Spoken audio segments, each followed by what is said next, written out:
Joe Biden Imran Khan سے کیوں خفا ہیں؟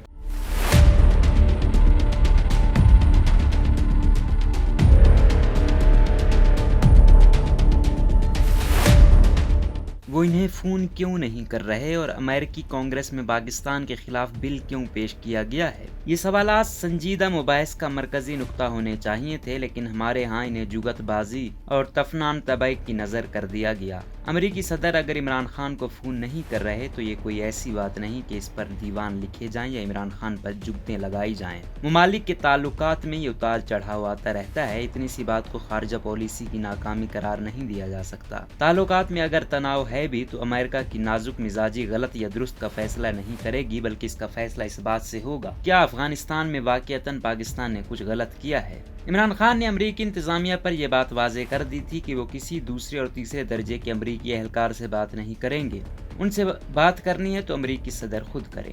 امریکی صدر نے زبان حال سے کہہ دیا کہ فی الوقت اس کی ضرورت نہیں۔ بس اتنی سی بات ہے۔ افسوس کہ معید یوسف کی غیر ذمہ دارانہ طرز گفتگو نے اس کو فسانہ بنا دیا اور اب یہ حکومت کی چھیڑ بن چکی ہے۔ خود عمران خان کا یہ دیرینہ مسئلہ ہے کہ وہ دنیا کے ہر مسئلے پر رہنمائی فرما سکتے ہیں، لیکن خاموش کسی مسئلے پر نہیں رہ سکتے۔ ایک ایسے مرحلے پر جہاں جنگ ختم ہو رہی ہے، مفروضے پر مبنی ایک سوال کے جواب میں ایبسولوٹلی ناٹ کارجز پڑھنے کی ضرورت نہیں تھی۔ امریکہ نے اڈے مانگے ہی نہیں تھے تو ایبسولوٹلی ناٹ کس بات کا؟ نیم خواندہ معاشرے میں داخلی سیاست کے تقاضے پورا کرنے کے لیے بہادری دکھانا ضروری ہو تو کم از کم اس کا موقع محل دیکھ لینا چاہیے۔ تاہم سمجھنے کی بات یہ ہے کہ یہاں معاملہ عمران خان کی ذات کا نہیں، یہاں اس کا عنوان پاکستان ہے۔ آج عمران خان کو یہ طعنہ دیا جاتا ہے کہ ان کی تو کوئی حیثیت نہیں اور وہ محض اسلام آباد کے میئر ہیں، اس لیے امریکی صدر ان سے بات نہیں کرنا چاہتے۔ تو یہ سوال پیدا ہوتا ہے کہ کیا حامد کرزئی اور اشرف غنی دنیا کے دو بر اعظموں پر 2/3 اکثریت سے جیتے تھے کہ ان سے امریکی صدر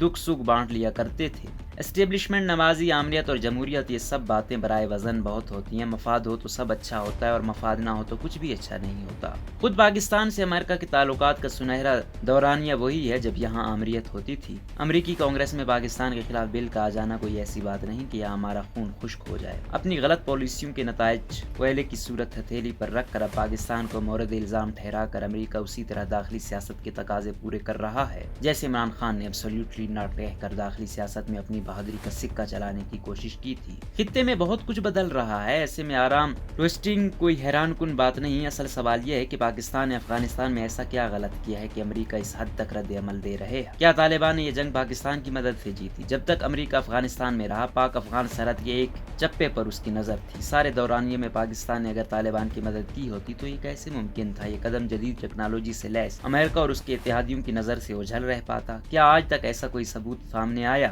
امریکی انخلا کے وقت بھی یہ عملاً ممکن نہیں تھا کہ پاکستان طالبان کو کسی بھی قسم کی عسکری مدد دیتا۔ اربوں ڈالر خرچ کر کے امریکہ نے افغانستان میں جو فوج تیار کی تھی وہ طالبان کے آگے ڈھیر ہو گئی، تو اس کا ذمہ دار پاکستان نہیں بلکہ وہ فوج اور اس کی تربیت دینے والے ہیں۔ طالبان کی پیش قدمی اتنی تیز اور اچانک تھی کہ سب حیران رہ گئے۔ اگر پاکستان نے امداد دی ہوتی تو امداد کے پہنچنے اور وصول کرنے میں کچھ وقت تو لگتا، لیکن یہاں تو عالم یہ تھا کہ ابھی انخلا ہوا نہیں تھا اور طالبان کابل پہنچ چکے تھے۔ ایک رائے یہ ہے کہ اس مرحلے پر پاکستانی قیادت نے غیر ضروری عجلت کا مظاہرہ کیا۔ وزیر خارجہ اور DGISI کو کابل نہیں جانا چاہیے تھا۔ ناقدین کے خیال میں وزیر اعظم کو بھی بار بار افغانستان کا ذکر نہیں کرنا چاہیے، کیونکہ اس سے بلا وجہ یہ تاثر جاتا ہے کہ ہم ان کے ساتھ کھڑے ہیں۔ پرکھا جائے تو معلوم ہوتا ہے کہ یہ رائے بھی ناقص ہے۔ کابل صرف پاکستان کے DGISI نہیں گئے تھے، CIA کے چیف بھی گئے تھے، کیونکہ یہ موقع کی نزاکت کا تقاضا تھا۔ امریکہ تو صرف انخلا کر رہا تھا، پاکستان نے ان کے پڑوس میں رہنا تھا۔ افغانستان سے ابھرتے چیلنجز معمولی نہیں ہیں، ان چیلنجز کو ایڈریس کرنا ضروری تھا۔ TTP کی شکل میں ہم بہت نقصان اٹھا چکے ہیں۔ ہمارے بطور ریاست تحفظات تھے، جتنے تحفظات ایک پڑوسی کے طور پر ہمارے ہیں،